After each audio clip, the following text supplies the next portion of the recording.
Hello and welcome to episode 3 of Between Two Light Stands with Vinny and Michael. Hi. Hello. We're making some changes already. We're already 3 episodes in and management has requested some changes. Budget cuts. That's us. Yeah, budget cuts. Bye, Vinny. No. Budget cuts, no, that's not going to happen. I think we're okay on budget. Yeah. Because there isn't one. A budget of freeze, not too bad. So the change we're making is where we're removing the portion of the show where we talked about industry news and classes and events at kenmorecamera. The reason for that is you can get that information more timely through both our email list as well as social media. So if you're not already on our email list, link below, social media, links below as well. So we're going to add something new, and that something new is we're going to have a topic to talk about. We're going to share some thoughts, opinions, feelings, Topic of the week. Yeah, topic of the week. So we invite you, if you want to add a topic, please leave that in the comment below as well, and we will add that to our consideration. So this week's topics, we're going to go back in time. Yes. Back in time, we're going to talk about the transition and how we both felt about the transition from DSLR to mirrorless. What we liked, what we didn't like, the resistance, the experience of that. So So dramatic. So dramatic. So we have to go back to about, believe it or not, we have to go back to 2008 when the first mirrorless camera came out. Yeah, and it was, what the was it again? Panasonic Lumix G1, which was only 9 years after the first DSLR. I thought it was a longer time. So anyway, DSLR to mirrorless. Yeah. What was your first thought? Well, I do remember like the Panasonic and the Olympus pen coming out, and people really gravitating to like the pen was a pretty popular model, and everyone just loving the size. But it was almost, I feel like, if I remember right, it was kind of looked at as more of like a kind of, I don't want to say toy, but it was, you know, kind of a fun camera. Not oh, this serious, is great. Yeah, not serious. this is I'll take on a basic walk, or, you know, kind of just kind of kick around and have fun with.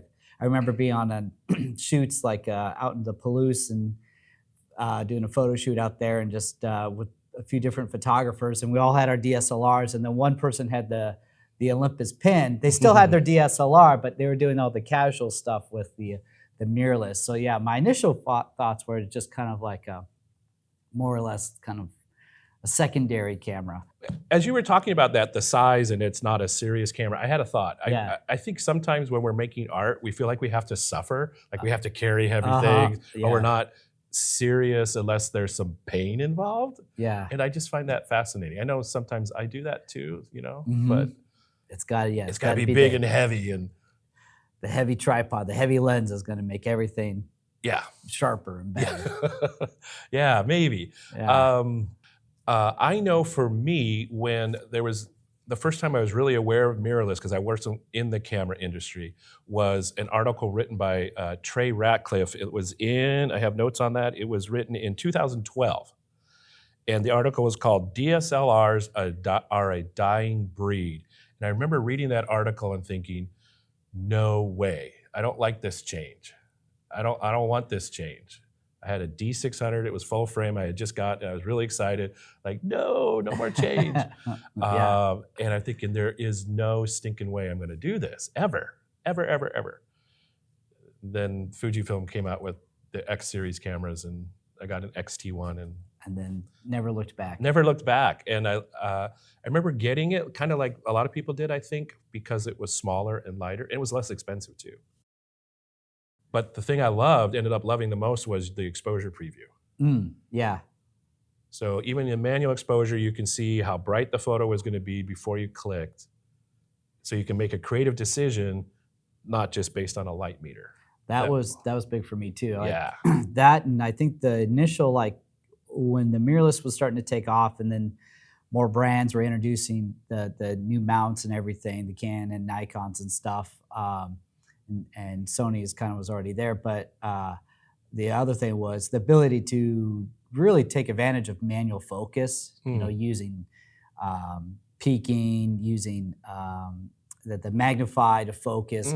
I did notice kind of like a spike or improvement in my sharpness and my quality of my images because as I was setting up for composition, and maybe I was doing something where I would focus on the flower in the foreground to get that in focus, I was able to magnify with using my Sony at that time, or a Canon, and really just kind of fine tune, get the detail, Okay.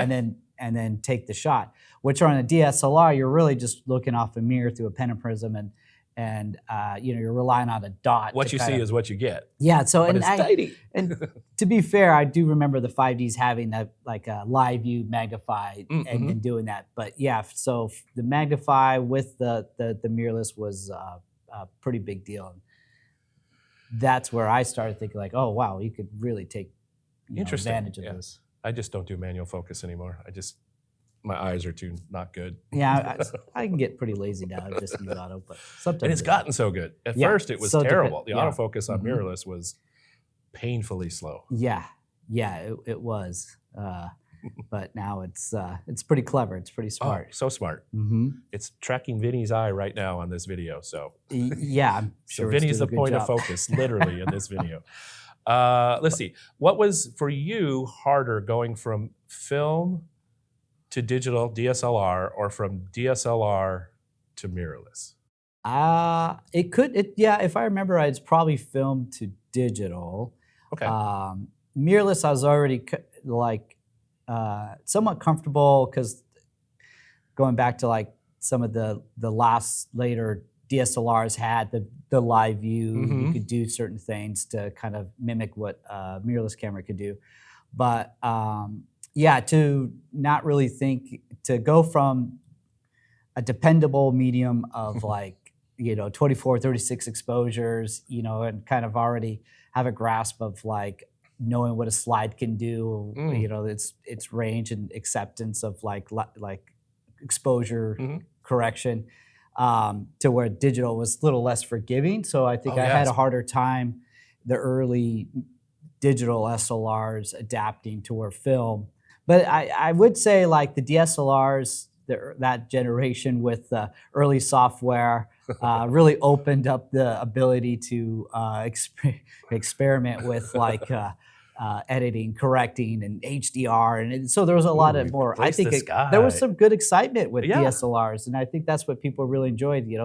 Film was maybe a little slower and behind the things, and of what it's kind of yesterday's news, where the DSLRs were excited, and you could edit your photos, you could make it completely unreal, to where there was a lot of learning going on there too, but and experimenting. But I do remember that being exciting. Didn't have a cost per click, basically. That was buy the film, develop the film, scan the film.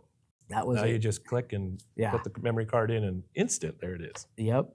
Yeah. I was excited for digital. I was kind of done with film. I hadn't really done anything for a long time, and then got a D70. I have one. I forgot how big they were. Oh yeah, it's so huge. It's 6 megapixels of fun from 2007. No, 2004. Yeah. Wow. Yeah. So I was glad for the change. I resisted at first, but that's one of the. I don't change my mind often, but I think that's one of the biggest examples of where I've like really changed my mind on something, was going from no way on mirrorless to all in on mirrorless. Yeah. It took a little bit to get familiar with not relying on a viewfinder, optical that is. But man, when I pick up a DSLR now, I kind of feel, maybe because I am blind, but I kind of feel blind in the sense like, you got to adjust the diopter, and you don't have a OLED finder anymore. Now. Big change. Yeah. I'm glad for it. It's interesting. Who knows what's next? I mean, I don't know. I think we're hitting a peak of capabilities and specifications. We're seeing camera companies lean into experiences in designing cameras and creating some different ways to make photos, or different. Who knows what's next?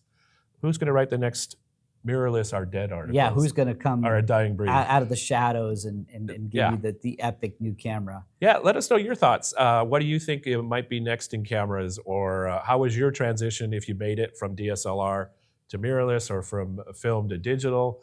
I know still lots of folks are doing film, which is awesome. I think people even gone back. Yeah, there's definitely a surgence of film photographers. I have a couple Instagram friends who are just picked up some film cameras, and they're out rocking and rolling. So Well, good The for more them. it all comes full circle. It's Yes, nice it to have does. options. That's my feeling. It's good to have options. That's right. Yeah. Different options for different people.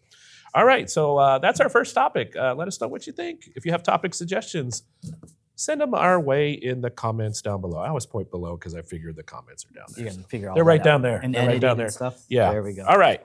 So next, we're going to do your questions. We had a couple questions from y'all this week, and I'm going to do the first one. Sorry, I had to look at my notes here. So the first one was how to get started in sports photography, sent to us by Snaps by Mazer. Apologies on the pronunciation. I'll leave a link to that down below. So the question, I don't do sports photography very much. I did when my son was in Little League with a very slow point and shoot digital camera.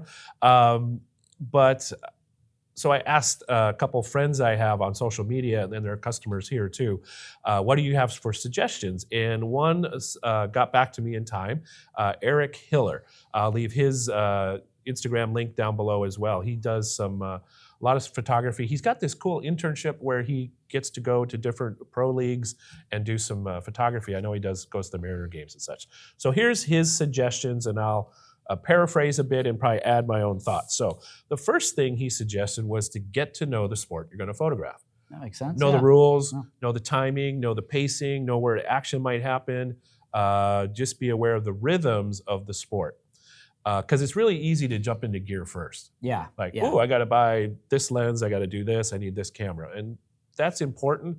I think sports photography is probably the most technically demanding of the gear you need and the understanding of how all of the things work of any of the photography genres, I think. So there's that. The next thing is to get some opportunities to do the photography. So there's lots of different ways to potentially do that. If you've got kids in sports, photograph their games, their sports ball. And then another way might be in your community, there's maybe some rec leagues or adult leagues or some of the school sports, volunteer, talk to administration about how that might happen and get those opportunities, because it's a lot of repetition. Just like the players need practice to get good at it, you're going to need practice to get good at this. And then lastly, gear is another consideration, and it's probably the biggest one. It can be really expensive to get the really high-end gear that you need for fast frame rates to capture action, get close to the action with the telephoto lens. You've probably seen the photos. I'll put one up here of the sidelines of especially NFL games, where they're just carrying these monster lenses because they're trying to get inside the helmet from the 50-yard line. Another way I discovered to become a sports photographer, I just figured this out, is you have to be an all-star for the Seattle Mariners, like Ken Griffey Jr. and Randy Johnson, who are now sports photographers. So yeah, I've seen that's that. all it takes is to become an all-star baseball player. Be an athlete yourself. Yeah, and then you go photograph it. So that's some suggestions on some ways to get started in sports photography. One other thing would be come in here and let's talk. Your specific needs and budget will determine a lot of where you get started, and we're glad to help you. Start maybe in the used department, start in brand new, whatever works for you. But come on down and we'll talk about it. Or maybe sign up for Aaron's class this Thank month. you. I forgot about that. Yes. Yeah. So coming up on August 16th, one little class note, we have Aaron Libed. Yeah. Aaron, yeah. Aaron is leading a class on big field sports photography, and he's got a soccer match set up where a youth soccer match where you get to go photograph it and learn some things about how to do that. Again, I'll leave a link to that class in the description below so you can do that. Thank you for that reminder. Sure. Yeah. I didn't have it in my notes. That's what happens when I don't write it down. All right, Vinny, your question. All right, so my question is how to make macro more interesting.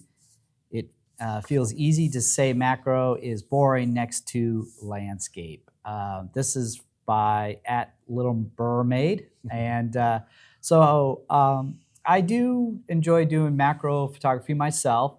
I kind of usually have a little bit of a window during the fall season when the mushrooms start to bloom is where I will tend to go out and do some macro photography. So it is kind of interesting because if, as a landscape photographer myself, to do macro kind of just lets me kind of take a grand landscape, but just make it like a miniature kind of version of that, so Cool. create a little world within the big world. But there are many ways to make macro photography interesting. Anything from like a lot of these newer cameras, back to the mirrorless, some of the advantages, a lot of these mirrorless cameras have something called focus bracketing, focus stacking. These are terms to where you can get a sequence of shots going through like maybe the focus plane of an image. So, and why that's fun is that instead of just taking one photo, this gives you a whole little extra step where you can take several shots and use software at the end of it, but to take all those shots, put them together, and to allow you to have like the kind of the greatest depth of focus using the sharpest points of the lens. And that'd be something to kind of try and experiment. Just a little bit of a challenge, but definitely some nice rewarding results finishing it.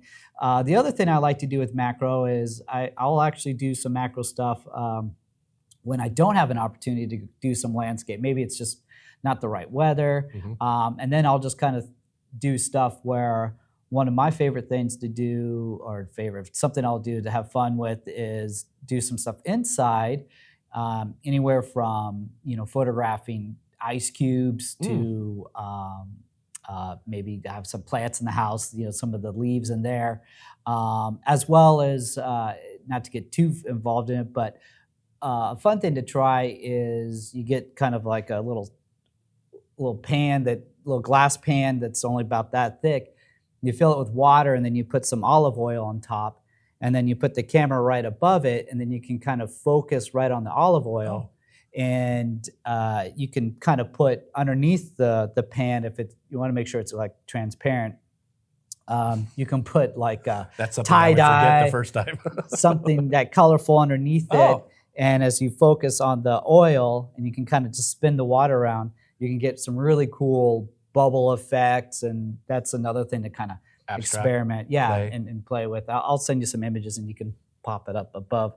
I love macro because it creates interest just because it's something you put your camera someplace where you don't put your eye necessarily. You don't go up close to things.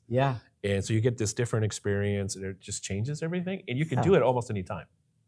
That's it's less true. dependent on light, less dependent on a specific subject. Almost anything when you do macro becomes more interesting. You can when create, you get close. Absolutely, and you can create your own little world.